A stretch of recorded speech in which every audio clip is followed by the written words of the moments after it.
ሰላም ጤና ይስጥልኝ አድማጭ ተመልካቾቻችን፣ ለዕለቱ ወደ ያዝነው ጉዳያችን እንሄዳለን። አብራችሁን ቆዩ። ኢትዮጵያ በጋራ ተጠቃሚነት መርህ ከጎረቤቶቿ ጋር አብራ የማደግ ፍላጎቷን ለማሳካት እየሰራች ነው። ዶክተር ጌዲዮን ጢሞቴዎስ ያሉት ነው።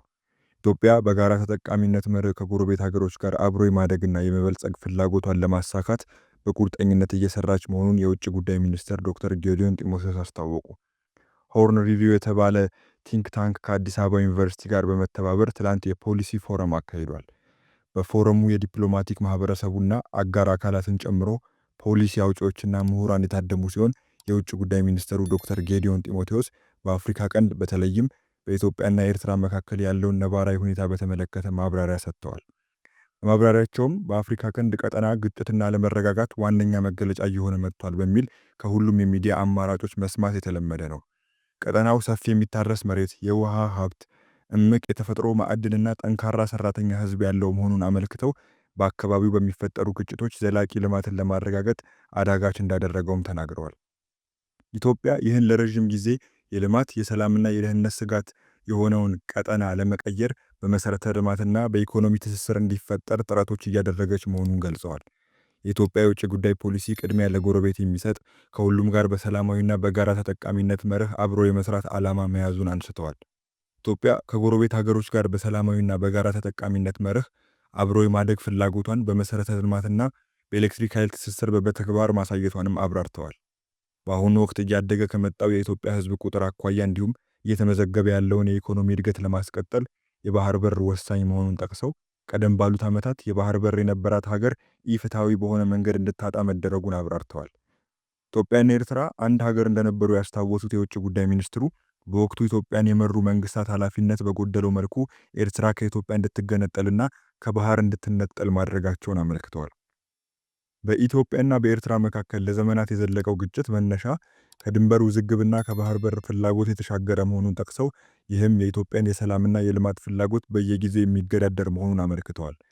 ኢትዮጵያ ቀጠናዊ የኢኮኖሚ ውህደት ለመፍጠር ከፍተኛ ጥረት እያደረገች መሆኑን ያብራሩት ሚኒስትሩ ሁሉም ሀገሮች ለዚህ ሊተባበሩ ይገባልም ብለዋል።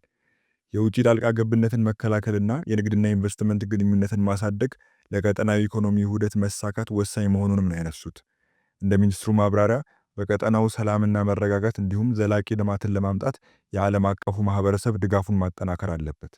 ኢትዮጵያና ኤርትራ በጋራ ተጠቃሚነት ላይ ከሰሩ ለሌሎች ሀገሮች ምሳሌ የሚሆን ትብብር መፍጠር እንደሚችሉም ተናግረዋል። ይህ በእንዲህ እንዳለ የአፍሪካ ቀንድ ውስብስብ ውጥረት፣ የውጭ ኃይላት ጣልቃ ገብነትና ስጋቱ በሚል ዶይቼ ቬለ የዘገበውን ዘገባ እናወራለን። አፋር ክልል ውስጥ ተሰነዘረ የተባለው ጥቃትና ትግራይ ክልል ደረሰ የተባለው የሰው አልባ አውሮፕላን ድብደባ ደግሞ የተፈራው ጦርነት ሊጀመር የኃይል መፈታተሻ ይሆናል የሚል ጥርጣሬ አጭሯል። ደራሲና የፖለቲካ ተንታኝ ዩሱፍ ያሲን እንደሚሉት ተቀናቃኝ ኃይላት የጀመሩት መፈታተሽና የገጠሙት የቃላት ጦርነት ዳግም ጦርነት የማይቀር አስመስሎታል። ህዳር 2011 የኢትዮጵያውያን ትልቅ ርዕስ ከመንፈቅ በፊት የተደረገው የመሪ ለውጥ የፈነጠቀው የሰላም፣ የፍትህ፣ የዲሞክራሲ ተስፋ ነበር። ብዙ አልቆየም።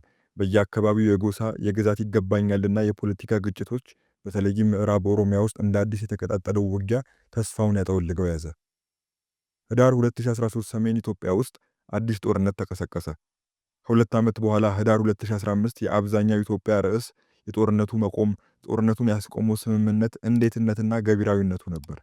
ኤርትራንም ያሳተፈው ጦርነት በስምምነት ማብቃቱና የስምምነቱ ገቢራዊነት ተተንትኖ ሳያበቃ አማራ ክልል ሌላ ግጭት ተቀሰቀሰ።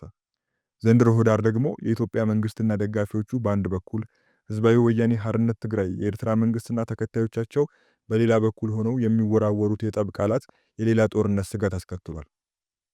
ባለፈው ሳምንት አፋር ክልል ውስጥ ተሰነዘረ የተባለው ጥቃትና ትግራይ ክልል ደረሰ የተባለው የሰው አልባ አውሮፕላን ድብደባ ደግሞ የተፈራው ጦርነት ሊጀመር የኃይል መፈታተሻ ይሆናል የሚል ጥርጣሬ አጭሯል። ደራሲና የፖለቲካ ተንታኝ ዩሱፍ ያሲን እንደሚሉት ተቀናቃኝ ኃይላት የጀመሩት መፈታተሽና የገጠሙት የቃላት ጦርነት ዳግም ጦርነት የማይቀር አስመስሎታል። ግን አቶ ዩሱፍ እንደሚሉት ጦርነቱን ማን ይጀምረው ይሆን፣ እንዴት እና የት የሚሉና ሌሎች ውስብስብ ጥያቄዎች መልስ አላገኙም። አቶ ዩሱፍ እንደሚሉት ጦርነት ከተጫረ እንደ ግብጽና የተባበሩት አረብ ኤሚሬቶችን የመሳሰሉ የአካባቢው መንግስታት ተፋላሚ ኃይላትን መርዳታቸው አይቀርም። ከኢትዮጵያና ከኤርትራ አልፎ ለአፍሪካ ቅድም ተጨማሪ ጥፋት ያስከትላል። ይሁንና ኢትዮጵያ ወደብ ማግኘት አለባት በሚለው ሐሳብ ላይ የማይስማማ የለም ይላሉ አቶ ዮሴፍ። ወደ ሌላ ጉዳያችን ስናልፍ የኢትዮጵያ ዜና አገልግሎት የዘገበውን ዘገባ እንመለከታለን። የኢትዮጵያ ብሔራዊ ምርጫ ቦርድ ለውድብ ወለዶ ትግራይ ወይም ወለዶ ህጋዊ ክልላዊ ፖለቲካ ፓርቲነት ማረጋገጫ የምስክር ወረቀት ሰጥቷል።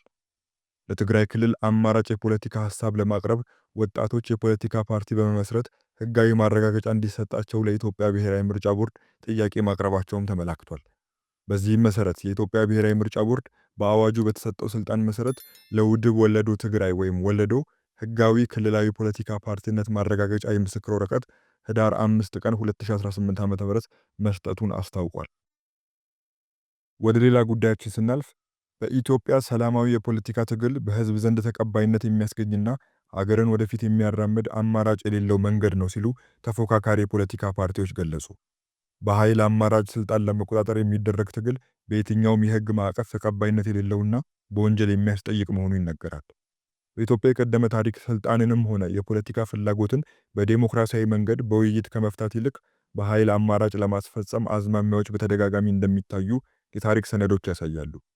ጠቅላይ ሚኒስትር ዶክተር አብይ አህመድ በመደመር መንግስት መጽሐፋቸው ገጽ 328 ላይ የኃይል ፍላጎት ካልተገራ ሁሉን መጠቅለል እንደሚፈልግ ያነሳሉ። ይሄ በፖለቲካ ገበያው ላይ ትርምስ ይፈጥራል። የኃይል ፍሰትና ስበትም ይረበሻል። ትርምሱ ስርዓትን ይበጠብጣል። በዚህም የኃይል ሞገዱ ማንን እንደሚያጠፋ መለየት እስኪያዳግት ድረስ ረብሻ እንደሚሆን አንስተዋል። በመደመር መንግስት መጽሐፍ ላይ እንደተመላከተው አሁን ባለችው ኢትዮጵያ የሐሳብ ገበያ ባህል እንዲሆን እየተሰራ ነው። ለዚህም መንግስት 3 መንገዶችን እየተከተለ ይገኛል ተብሏል።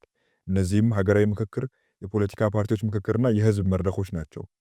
ከኢትዮጵያ ዜና አገልግሎት ጋር ቆይታ ያደረጉ ተፎካካሪ የፖለቲካ ፓርቲዎችም ለህዝብ ጥቅምና ለአገር እድገት እንታገላለን የሚል አቋም ያለው ማንኛውም ቡድን ዓላማውን በሰላማዊ መንገድ ከማሳካት ውጪ አማራጭ የለውም ይላሉ። በተለይም መንግስት ለሰላማዊ የፖለቲካ ትግል በሩን ክፍት ባደረገበት ወቅት ከሰላማዊ ትግል ውጪ ምንም አማራጭ እንደሌለ ያነሳሉ። የኦሮሞ ነጻነት ግንባር ወይም ኦነግ ከፍተኛ አመራር ቀጀላ መርዳሳ እንደሚሉት መንግስት በኃይል አማራጭ ፍላጎታቸውን ለማሳካት የሚፈልጉ ቡድኖችን ወደ ሰላም መጥተው በጋራ እንዲሰሩ በተደጋጋሚ ጥሪ እያቀረበ ነው። ይህን ጥሪ ተቀብለው የመጡ በርካታ ኃይሎች ቢሆኑም አሁንም ድረስ የሰላም አማራጭን በመተው ወደ ኋላ የሸሹ መኖራቸውን አንስተዋል።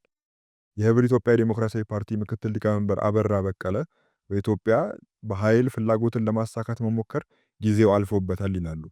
ማንም ቡድን ወይም ፖለቲካ ፓርቲ የሚፈልገውን የፖለቲካ ዓላማ ለማሳካት ከሰላም ውጭ ያለው አማራጭ ተቀባይነት የሌለው ነው ብለዋል።